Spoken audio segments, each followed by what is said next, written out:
আজ আমরা যে স্বাধীনভাবে কথা বলি, ভোট দিই, নিজেদের অধিকার দাবি করি, এই স্বাধীনতার জন্মদিন কিন্তু আজ 26শে নভেম্বর, যা অনেক ভারতবাসী জানেই না। একটা দিন যেদিন ভারতবাসী নতুন করে নিজেদের ভবিষ্যৎ লিখেছিল। জানেন কি ঠিক কি ঘটেছিল 26শে নভেম্বর? যে বইটা আজ আমাদের অধিকার রক্ষা করে, অন্যায়ের বিরুদ্ধে দাঁড়াতে শেখায়, যে বইটা একটি জাতিকে এক করে রাখে, সেই বইটার জন্মদিন আজ। এই গল্পটা শুধু সংবিধানের নয়, এটা ভারতবাসীর জেগে ওঠার গল্প। 15ই আগস্ট 1947 ভারত স্বাধীন হলো, কিন্তু স্বাধীনতা পাওয়া মানে সব সমস্যা মিটে গেল না। কিন্তু তা নয়। দেশ তখন বিভাজনের ক্ষোভ নিয়ে লড়ছে। একদিকে শরণার্থীদের ঢল, অন্যদিকে দাঙ্গা। অর্থনীতি ভেঙে পড়ার পথে। সরকার কেমন হবে, আইন কি করবে, মানুষের অধিকার কি হবে, কে জানতো না। তখন একটা বিষয় পরিষ্কার ছিল, দেশকে বাঁচাতে হলে একটা শক্তিশালী ভিত্তি দরকার, একটা নীতিমালা দরকার, যে নীতিমালা সব ভারতবাসীকে এক করবে। এইভাবে তৈরি হয়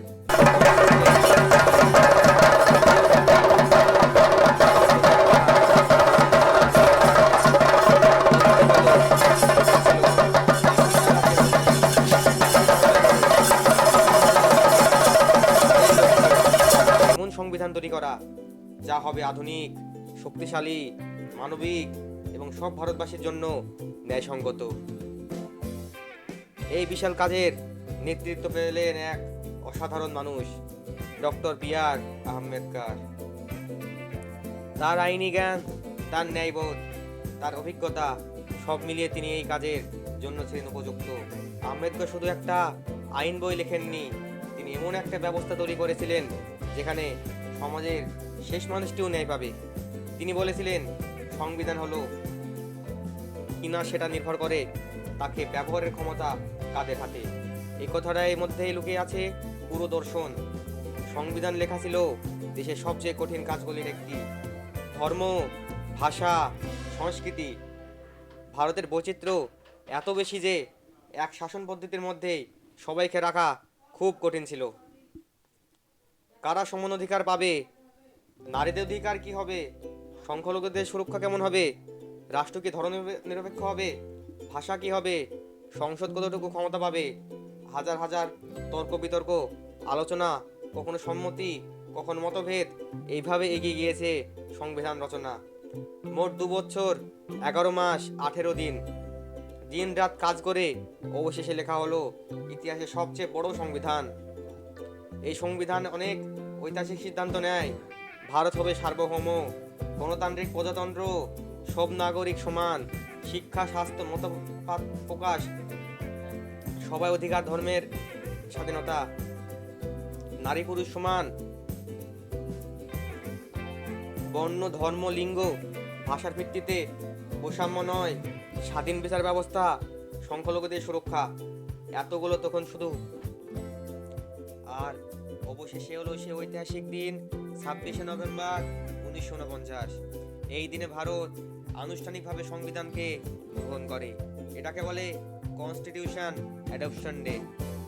সব প্রতিনিধি দাঁড়িয়ে সম্মতি জানালেন, হ্যাঁ এটা হবে ভারতের পথ নির্দেশিকা, হ্যাঁ এটা হবে নতুন ভারতের ভিত্তি।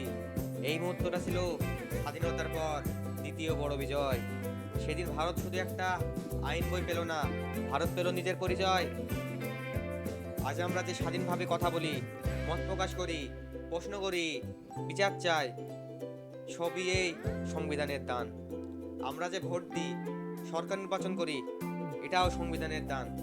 একজন পুলিশ, একজন সরকারি কর্মচারী, একজন মন্ত্রী, সবাই যদি একই আইনের অধীনে আসে, এই সংবিধানই নিশ্চিত করে।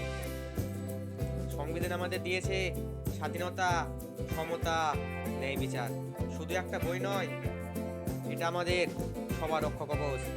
26শে নভেম্বর শুধু একটি দিন নয়, এটি আত্মসম্মানের দিন, এটা অধিকার রক্ষার দিন, এটা স্মরণ করার দিন কত কঠোর পরিশ্রম, কত ত্যাগের উপর আমরা এই স্বাধীনতা পেয়েছি। সংবিধান সংবিধান আমাদের শুধু অধিকার দেয়নি, দায়িত্বও দিয়েছে।